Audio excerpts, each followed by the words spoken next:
This is sort of a 10-year challenge. Okay. Looking back from your first time with the Jazz and now, and just some of the changes that you've made, does anything jump out to you right away on this first look? My release point was a lot higher than my old one. It's the first Yeah. thing I noticed, which is a good thing. Maybe I should have watched some of my old clips. Can I see it again?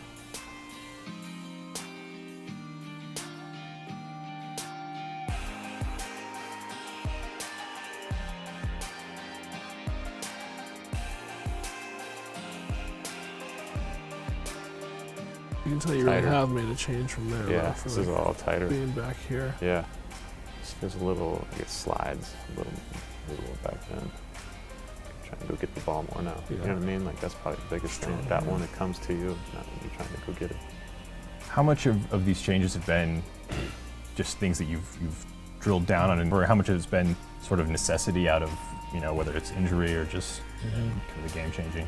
Yeah, I think most of the changes over the years, like just to, like a normal, the average fan probably think they'd look pretty much the same, but for me it feels like quite a bit different shot. I think every year you try to just make your shot a little bit more simple, whether that's what you're doing or that's what you're thinking about. Just try to be as compact and as strong as possible month to month. I feel like there's something I'm focusing on a little bit more, and that makes my shot change just a little bit. It helps keep it fresh for me. It keeps it exciting to keep working and keep shooting. Otherwise, you just shoot a bunch of shots in a row. It can get kind of boring after a while. So you're always trying to tinker a little bit, and I always like doing that. This one, I hop into it. I never do this anymore. Like the ball, comes back. Yeah. See, which to me, takes your power going back away from you, which means you got to come all the way back forward. So how ball almost goes like the back of my head almost. Yeah.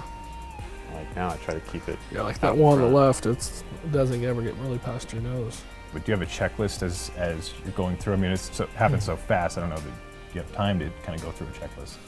Yeah, so over the years I've kind of tried to break down a lot of my shot, like all the different parts of it.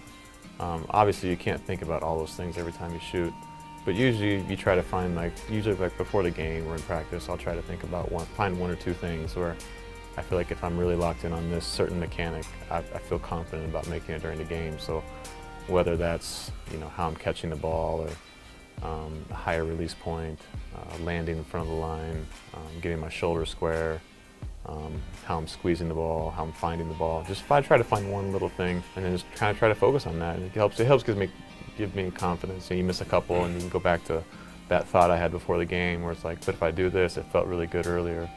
And I'm going to focus on that one aspect, and just to give you a little boost mentally. One more time. So on that one, it's something that me and Vince have talked about a lot lately, is just trying to have really wide feet, just for a little bit better balance. And the first one there, I was shooting a 2-point shot. Maybe the balance isn't quite as important. I'm really kind of trying to turn a lot faster. But on the 3, on the one now, having a wider base just helps give you a little bit better balance and a little bit better power, which is important, especially as you shoot the ball farther out. I'd say the biggest thing I've noticed just differently is maybe, and Kyle's talked about it, like the way he loads his shooting wrist. But I know the one consistent is kind of Kyle's approach to the way he works daily on his shot, and being a player and in the weight room and everything has always stayed consistent. I think that's why so much of this is similar, and there are differences in each shot, but so much of it is the same too. How much have the type of shots changed? Because when you're first in the league, threes, we don't want to shoot too many, and now it's how many can we create? Right, you definitely didn't get shots on the move. You didn't get a lot of those back then. They were all kickouts. Yeah. Especially when I was here, the ball had to go inside before it came out. If you shot the ball on the break and you missed it, you were out of the game. Right, and now it's fire. Yeah, shoot them on the break, shoot them on the move. Which I think kind of plays to a little bit of the change in your shot, for sure. Quicker shooting on the move. Yeah. Different passes, different angles, getting to that spot. Yeah. Obviously there's certain guys that are so fun to watch, like Steph and Clay, Damian Lillard. There's a long list of great shooters out there right now. But I feel like you can take stuff from almost anybody. I might notice a random guy, I just really like how he's locking his wrist as he's shooting, or I feel like he's got a really strong hand on the ball, like he's catching it really strong. And that'll just be like a little reminder to be like, hey, that's something that I gotta, kind of think about today. Go back to that one again. Get that right knee. Yeah. Ugh. Oh, that's a broken knee. You see that? You don't like that? No, that that's a lock bad motion right there. So I'm on this one, it comes in a little bit, but if you see the one on the old one, see how far my right knee comes in as I'm shooting it? That's what causes a lot of knee problems. Like, so a lot of people, like as we get older, we get really, like we all get bad knees, right? And we assume it's from all the running and jumping and all that, and it's probably true. But the thing we do more than anything, no matter who you are, is you shoot.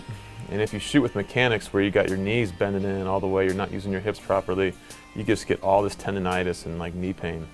And so something that probably my biggest focus over the years is trying to get rid of that motion and try to sink back into my hips more instead of being forward and inside with my knees. Yeah, that's a great example of, like this one here, it's coming in a little bit on the right, you can see it. Like we can't help it. If your feet are wider than your hips, like they're gonna come in a little bit. But I want to not do the one on that side. How do you train yourself out of that? A lot of it's just what I do in the weight room. So I went to P3 for the first time when I was here with the Jazz. And this is one of the things that they showed me that was a problem with my mechanics and why I was having knee problems way back when. And so it's just a lot of it's how, like the lifts you do in the weight room, the corrective exercises you do, trying to retrain your brain to want to sink back into your hips instead of trying to go forward with your knees. And so it's not something that you can just do. It takes several years for me to really change that pattern. But it's also, like Vince was saying, like, you gotta try to be mindful every single time you shoot it. And over time, you can kind of try to develop new patterns and new habits. Can I say them all one more time? Can you just like run them through?